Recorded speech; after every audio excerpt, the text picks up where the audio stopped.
Because we fought back, because we said it was wrong, because we weren't bullied by the Journal News, justice prevailed. And gun permit holders in New York State won a victory this week. Hello and welcome to Justice. I'm Judge Jeanine Pirro. Last night, the Journal News, that Westchester Gannett newspaper that managed to ignite a national furor by releasing the names and addresses of lawful gun permit holders in a pedophile-like interactive map, surrendered. The map came down. The reason? We decided to remove the gun permit data from lowhud.com at 5 p.m. today. While the new law does not require us to remove the data, we believe that doing so complies with its spirit. You're kidding, right? The new law doesn't require that you remove anything? Don't you love it when the loser tries to make it look like he really won? Like he's taking the high road, like the decision to retreat was really a voluntary one. And oh, by the way, since you refused to speak on this issue for weeks as you hid behind your bodyguards with guns, what hole did you climb out of to wave your white flag? The truth? I think you're scared that the two homes you identified as having guns that were burglarized, where guns were taken, might have played into your convenient surrender. Even your own employees felt your newspaper put them at risk. I agree with you, and I am on your side on this, but I'm just wondering if that's not an invitation to somebody with a gun. But you're concerned that if you say you're gun-free, somebody with a gun's going to come and... I think, yeah. So why don't you just admit you had an agenda and you tried to connect gun permit holders to the massacre of innocents in Newtown, and you put law-abiding citizens at risk? So how do we stop the massacres like the one that occurred in Newtown? President Obama this week rolled up his sleeves, and here are a few of his suggestions. Number 7, launch a national safe and responsible gun ownership campaign. Now, do you really think a criminal in possession of an illegal gun about to commit a crime is going to stop and take a listen to your responsible gun ownership campaign? And number 4, the president says that he will direct the Attorney General to review the category of individuals prohibited from having a gun. Really? Aren't all criminals and the mentally ill already prohibited from owning a gun? That hasn't stopped them.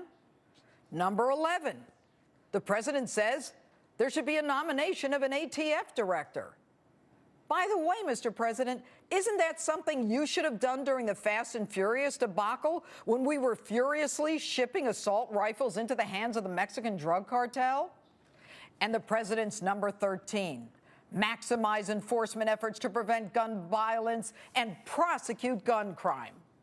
This from a president under whose watch gun crime prosecutions have gone down 40%.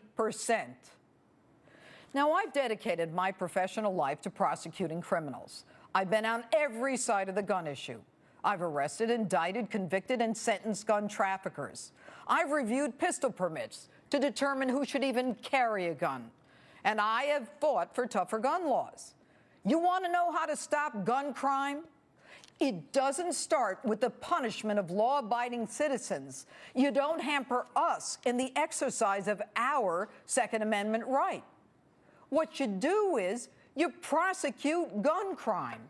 You increase the penalties for any illegal gun possession and the use of guns in any crime. You create mandatory minimum sentences for gun criminals. You coordinate investigations with local prosecutors who have their ear to the ground. You don't limit the number of bullets in our magazines so that the criminal gets to outgun us. You allow for the confinement of the dangerously mentally ill and require those in the mental health profession to report these individuals to authorities and prosecute those professionals if they don't tell us. And by the way, Mr. President, noticeably absent from this wish list is any mention of violent movies and video games that are so much a part of our pop culture. The Hollywood glitterati, bless them, have demanded a plan to push gun regulation. Take a listen. Columbine. Virginia Tech. Tucson. Aurora. Fort Hood. Demand a plan. Right now. As a mom. As a dad. As a friend. Demand a plan. Now, I love the movies, but I hate hypocrisy, especially Hollywood hypocrisy. The same people who make billions selling violence as a normal way of life want you to take away our guns. Just look at some of the most popular movies now, some nominated for Academy Awards.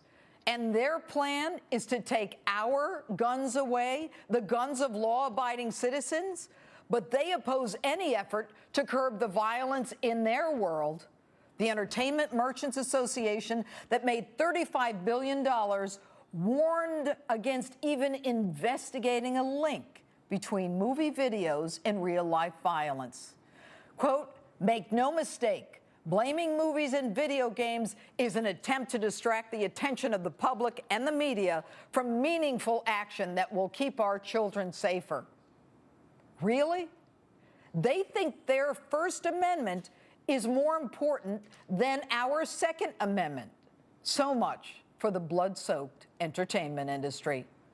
Now, Mr. President, you lambasted the congresspeople who get money from the NRA. Ask them what's more important.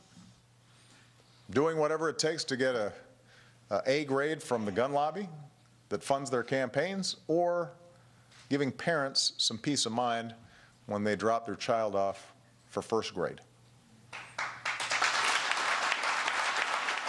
By the way, the NRA has an approval rating of 53%, which is even higher than your approval rating, and even the American public disagrees with you. Would there be less violent crime in the U.S. if guns were banned? 28% say yes. But they say if more law-abiding people had guns, there would be less violent crime.